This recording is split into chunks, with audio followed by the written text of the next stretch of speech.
Dawa had changed. Where once vines and mud barely held it together, now stood a thriving stronghold. Salvaged Argobian drones buzzed like lazy flies over rooftops made of iron, vine and stone.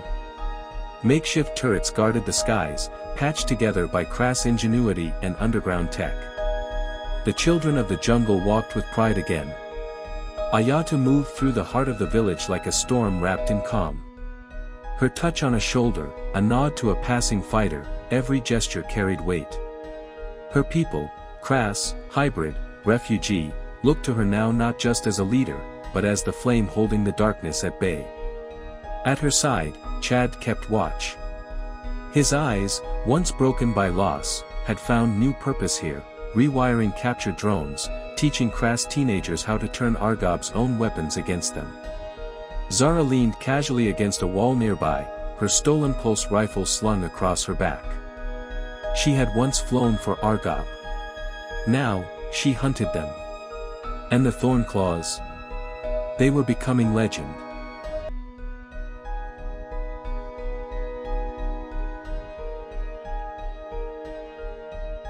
Guerrilla fighters trained under Ayatu's Captain Rin had started to strike terror into Argobian patrols. Whispered stories of ghosts in the jungle spread among enforcers. They spoke of invisible warriors who could disable a transport in minutes, of drones vanishing mid-flight, of arrows tipped with Zendo poison dropping soldiers in silence. At Dawa's war table, the air crackled with plans. Supply ship down near Teru, Rin reported, his eyes sharp. 2 dead, 1 drone intact. Their ships are heavy now, more firepower, less brains. Chad traced the gorge where the ambush had taken place. They're overarming. Trying to scare us. They're only making themselves slower, Ayatu said, her voice cool but iron hard. That's their mistake. Lyra, now 16, sat nearby sharpening a Zendo quill, fire in her eyes. Let's hit them again. Show them Crassly doesn't kneel. Ayatu smiled but felt a knot in her chest. Lyra's strength was growing, her spirit unbreakable.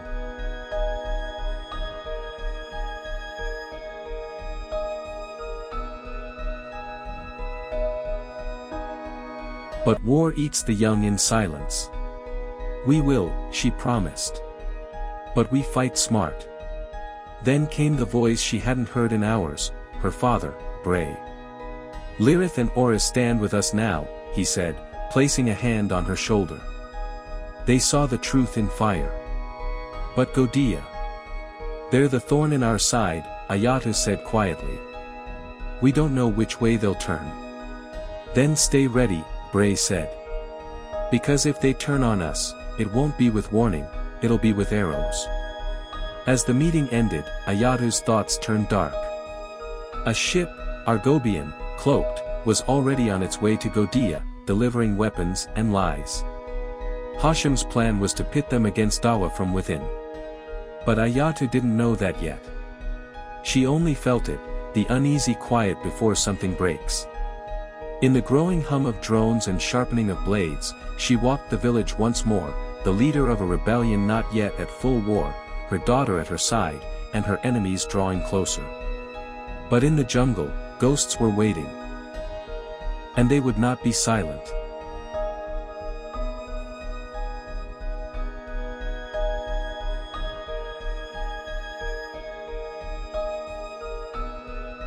The jungle was breathing again. Under the shadowed canopy, where stars vanished behind thick vines and the scent of wet earth clung to every breath, Ayatu led her Thornclaws like ghosts through the ravine. The trail ahead had been chosen for its tight choke point, a place where the jungle could become a weapon. Word had come from a runner, an Argobian patrol ship would pass near Vrenka by nightfall, its hull full of weapons. The kind of shipment that could tip a war. Ayatu whispered to her second-in-command, Rin. We hit hard, vanish fast. The traps are ready, Rin said. Snare vines, Zendo spikes, pitfall lined with venom. No one walks out clean. Zara, crouched in shadow, checked her pulse rifle. Drones on this one. Fast ones. I've got a few shots left. Make 'em count. They didn't wait long. The ship's hum rose like a threat. Ayato loosed her arrow before the landing struts even touched moss, direct hit. The ship groaned, tilted, vines snapping it into place. Enforcers spilled out, rifles blazing blue light. Ayato's thornclaws hit them like jungle thunder, arrows split visors, spears struck soft armor. Then the drones dropped. Bright, deadly Virilium cores zipped through the dark, tearing into trees and flesh. Hits. Ayato barked. Rin yanked the trigger vine, 2 enforcers gone, swallowed by sharpened death. She sprinted to the ship's bay where a crate of plasma rifles sat waiting. But something else arrived first. A roar, not from a drone. The Shalak burst from the trees, 6 clawed limbs flailing, its eyes lit with bloodlust. It crushed an enforcer beneath its weight, then lunged straight for Ayato. Her arrow found its flank. Zara's bolt lit its hide. Rin speared its leg. Nothing slowed it. Then another danger appeared, silent, precise. Godia's archers. On the ridge above them, bowstrings sang. Their leader, Vale, stepped forward, his scarred face twisted in disgust. "You bring greys here," he spat. "This isn't your jungle." Ayato stood her ground. Behind her, the Shalak snarled, wounded but still alive. Ahead, Vale's arrow pointed at her chest. "We fight the same enemy," she said. "Argob bleeds crassly. Not just Dawa." He didn't lower his bow, but he didn't fire. He held up an arrow marked with a spiral. Ayato recognized it, Ismi's mark. "Prove it," he said. The Shalak lunged again. And then Vale fired. So did his archers. Their quill arrows struck true, into the beast's skull, its eyes, its heart. The Shalak collapsed, twitching, dead before it hit the earth. Vale lowered his bow. "Take your spoils. But know this, Godia watches." Ayato nodded once. "Then we watch back." The Thornclaws moved, carrying crates heavy with Argobian tech, rifles, cores, shields. A drone gave chase, but Ayato shattered it midair with a quill. As they reached Dawa's outskirts, the jungle closed behind them.